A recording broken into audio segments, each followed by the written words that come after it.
പക്ഷേ എനിക്കൊരാവശ്യമുണ്ട്, എൻ്റെ മക്കൾ ഇടവും മൂലവും സ്ട്രോങ് ആയിട്ടുണ്ട്, അതുപോലെ അമ്മ എന്തുണ്ട് എങ്ങനെയുണ്ട് ഇതെല്ലാം അന്വേഷിക്കുന്നുണ്ട്. അപ്പം ഞാൻ എപ്പോഴും പറയും, ഞാൻ നിങ്ങളെ അവരെ ഡിപ്പെൻഡ് ചെയ്യാൻ ഞാൻ പോകുന്നില്ല. കാരണം എന്താണെന്ന് വെച്ചാൽ അതെൻ്റെ സുഖം ചെയ്ത ഏറ്റവും വലിയ അനുഗ്രഹം. അതാണ് ഞാൻ സുകുമാരൻ എന്ന് പറഞ്ഞ വ്യക്തി ഒരു ദൈവം പോലെ കാണുന്നത്.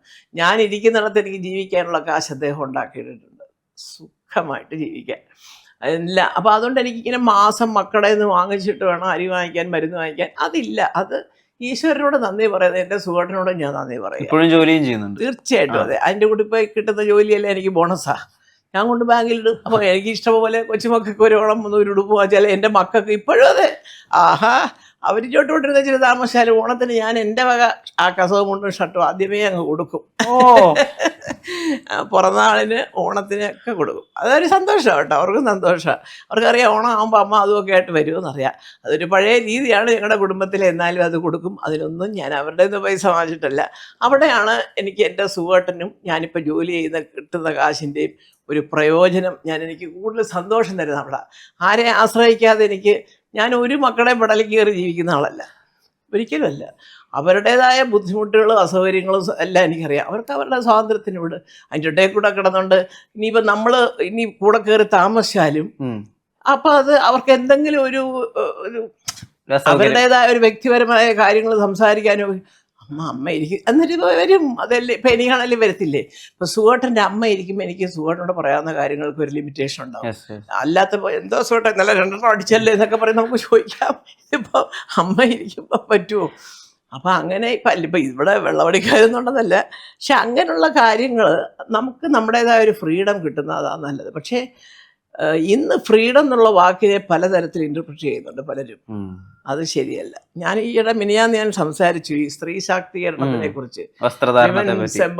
അതെച്ച് വേറൊന്നും കൊണ്ടല്ല, ഇപ്പൊ വന്ന് ഞാൻ പറഞ്ഞപ്പോൾ ഞാൻ പറയുന്നുണ്ട്, ശരിയാണ്, ഒരു ആവശ്യം വന്നാൽ നമ്മൾ നമ്മുടേതായ സൗകര്യത്തിൽ ഇപ്പോൾ യാത്ര പോകുന്നു. എനിക്ക് ചിലപ്പോൾ ഇതുപോലെ സാരി ഒന്നും എടുത്തുകൊണ്ട് പ്ലെയിനിൽ കയറാനൊക്കത്തില്ല. അപ്പോൾ ഒരു സൽവാർ കമ്മീസോ ചുരിദാറോ ഒക്കെ ഇട്ട് നമ്മൾ പോകും. അത് നമ്മുടെ സൗകര്യം. നമ്മുടെ മക്കളും കൊച്ചുമക്കളും ഒക്കെ ആയിട്ട് എവിടെയെങ്കിലും ഒരു കടപ്പുറത്ത് പോവുകയും ചെയ്യും. അപ്പോൾ നനയാതിരിക്കാൻ നമ്മൾ കുറച്ചുകൂടെ.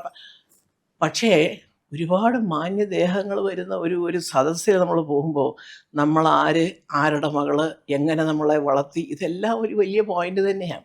നമ്മുടെ സംസ്കാരം, നമ്മുടെ അല്ലാതെ ഇപ്പോൾ ഈ പറയുന്നവൻ്റെ തൊട്ട് എവിടെങ്കിലും ചാനലിലിരുന്ന് ആരെങ്കിലും തെറി വിളിക്കുന്നവരെ നമുക്ക് പറയാൻ പറ്റുമോ? അത് പറ്റത്തില്ല. അപ്പം ഞാനെന്നാലും ചോദിച്ചു, എന്താണ് നിങ്ങൾ ഉദ്ദേശിക്കുന്നത്? സ്ത്രീക്ക് സ്വാതന്ത്ര്യം വേണം, സമത്വം വേണമെന്ന്. വന്ന് ഉടുതുണിന്ന് വരെ സ്വാതന്ത്ര്യം വേണമെന്നുള്ള ഒരു ലെവലിലേക്ക് പോയി തുടങ്ങി. മര്യാദയ്ക്ക് വേഷം കെട്ടി നടന്നവരൊക്കെ ഇപ്പോൾ വേഷവിധാനത്തിൽ മാറ്റും. അത് അവരുടെ ഇഷ്ടമാണ്, ചിലവരെ കുറ്റപ്പെടുത്തരുത്. പക്ഷെ അത് കാണുമ്പോൾ ആരെങ്കിലും ഒരു കമൻറ്റ് പറഞ്ഞാൽ അത് വലിയ കുറ്റമാണ്.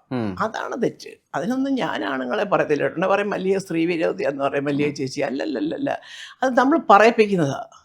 നമ്മുടെ ഒരു കൺസെപ്റ്റ് ഉണ്ട് കേട്ടോ. കേരളത്തിലെ പെൺകുട്ടികൾ ഒരു പൊതു സദസ്സിൽ വരുമ്പോൾ, ഒരു പൊതുവായ ഒരു സ്ഥലത്ത് വരുമ്പോൾ എങ്ങനെ വരണം, അതിൽ നിന്നും അങ്ങനെ നടന്നുകൊണ്ടിരുന്ന ഒരാൾ വിപരീതമായി. ഇപ്പം ഞാൻ നാളെ ഒരു ജീൻസ് ഒരു ഷർട്ടൊക്കെ ബട്ടറൊക്കെ തുറന്നിട്ട് വന്നിരിക്കണം, നിങ്ങൾ വിചാരിക്കില്ല അയ്യോ തളയ്ക്കത് എന്തോ പറ്റിയതാണോ ചോദിക്കുന്നില്ലേ എന്ന് പറയുന്ന പോലെ ഉള്ള പോലെ. അപ്പം നമ്മളെ കുറിച്ചിട്ടുള്ള ഒരു കുടുംബപരമായിട്ട് നമ്മൾ ആരാണ്, അല്ലെ നമ്മളെ എങ്ങനെ വളർത്തി, നമ്മുടെ സ്വഭാവങ്ങൾ, നമ്മൾ പഠിച്ച സ്ഥലം, സ്കൂളായാലും കോളേജായാലും നമ്മുടെ അധ്യാപകർ നമ്മളെക്കുറിച്ച് പറയുന്നത്, ഇതൊക്കെ ഒരു വലിയ പ്രധാന ഘടകമാണ്. അപ്പോൾ അതുകൊണ്ട് അതെല്ലാം കണക്കിലെടുത്ത് വേണം നമ്മളൊരു പൊതുവായ സദസ്സിൽ പോകാൻ. അവിടെ ചെല്ലുമ്പോൾ നമ്മൾ മാന്യമായിട്ട് നിൽക്കുക. അല്ലാതെ ഇത് ആരുടെ വേഷമാണ് നല്ലത്, ഇതാണോ അതാണോ, അതല്ല. അത് അങ്ങനെയുള്ള അമിത സ്വാതന്ത്ര്യങ്ങൾ എടുക്കുകയും അതൊന്ന്. പിന്നെ ഞാനിപ്പോൾ കാണുന്ന വേറെ ഒരു വല്ലാത്തൊരു ഇത്, എല്ലാം ശരിയാണ്, ആണുങ്ങൾ തെറ്റ് ചെയ്തിട്ടുണ്ടാവാം, എല്ലാം ഞാൻ സമ്മതിക്കുന്നത്. എനിക്ക് അവരോടൊക്കെ സഹതാപവും സ്നേഹമുണ്ട്. പക്ഷേ എന്തിനാണ് ഈ പറയാൻ വൈകുന്നത്? 15 കൊല്ലം മുമ്പ് ഞാൻ ഇങ്ങനെ പോയപ്പോൾ, അതുവഴി വന്നപ്പോൾ എന്നൊക്കെ പറയും. ഇങ്ങനെയൊക്കെ 15 സെക്കൻഡ് വേണ്ടല്ലോ ഒരു തന്നെ പടലി ഒരു ചൗകര്യം കൊടുക്കാൻ വേണോ? ആദ്യം ചെല്ലുമ്പോൾ ഒരുത്തൻ ശരിയല്ലതിൻ്റെ ഇടക മര്യാദയ്ക്ക് നിന്നോ, നിൻ്റെ ചെവുകുറ്റി അടിക്കാൻ തകർക്കും എന്ന് പറഞ്ഞങ്ങ് പോയാൽ പോരെ. അപ്പം 10 കൊല്ലം ചേട്ടാ അണ്ണ അപ്പൂപ്പാന്ന് പറഞ്ഞ് നടന്നു വെച്ച് പിന്നെ കിടന്നുകൊണ്ട് കഥ പറച്ചിലും, ആ കഥ പറയുന്നതിനകത്ത് എന്തോ കള്ളത്തരം ഉണ്ടോ എന്ന് സാധാരണക്കാരന് ഫീൽ ചെയ്യാണ്. ചിലപ്പോൾ സത്യമായിരിക്കാം, പക്ഷെ എന്തുകൊണ്ടാണ് സാധാരണക്കാരൻ ചുമ്മാ ആയിരിക്കും എവിടെ ആയിരുന്നു ഇവൾ ഇതുവരെ എന്ന് ചോദിക്കുന്നതിൻ്റെ കാര്യം അതാ. എന്തുകൊണ്ട് ഇത്രയും നാൾ ഒളിച്ചു വെച്ചു? അങ്ങനെ ഒളിച്ചു വെച്ചാൽ കുടുംബത്തിൽ പ്രശ്നമാകും എന്നുള്ളവർ ഇപ്പം മക്കൾ വരെ വലുതായിട്ടാണോ അത് പറയുന്നത്? അല്ലല്ലോ. അപ്പം അത് അങ്ങനെയുള്ള ഒരു രീതികൾ വന്നിട്ട് അതെനിക്ക് തോന്നുന്നത് കുറേയൊക്കെ ഈ രാഷ്ട്രീയക്കാരുടെ സപ്പോർട്ടോ ഇടപെടലോ ഇപ്പം ആരെയെങ്കിലും എങ്ങോട്ടെങ്കിലും തെറ്റ് ചെയ്ത് വിളിച്ചു ലഹരി വിരുദ്ധ കേസിന് പിടിച്ചാൽ പോലും വിളിച്ച് പറയാൻ ആൾക്കാരുണ്ട് അല്ലേ? കൗൺസിലർമാർ തൊട്ട് വിളിയോടെ വിളിയാ.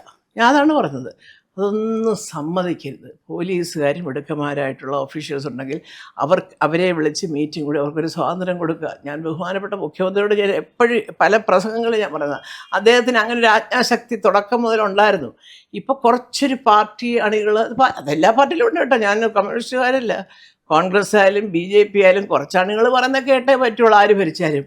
പക്ഷേ ആ കേൾക്കുന്ന കാര്യങ്ങൾ സാധാരണ ജനം എങ്ങനെ എടുക്കുമെന്നുള്ള ഒരു ചിന്ത കൂടി വന്നാൽ ചിലപ്പോൾ അവരെ ആയിരിക്കും ഏറ്റവും കൂടുതൽ കേരളം ഭരിക്കുന്നത്. അതാണ് നമ്മൾ ചിന്തിക്കേണ്ടത്.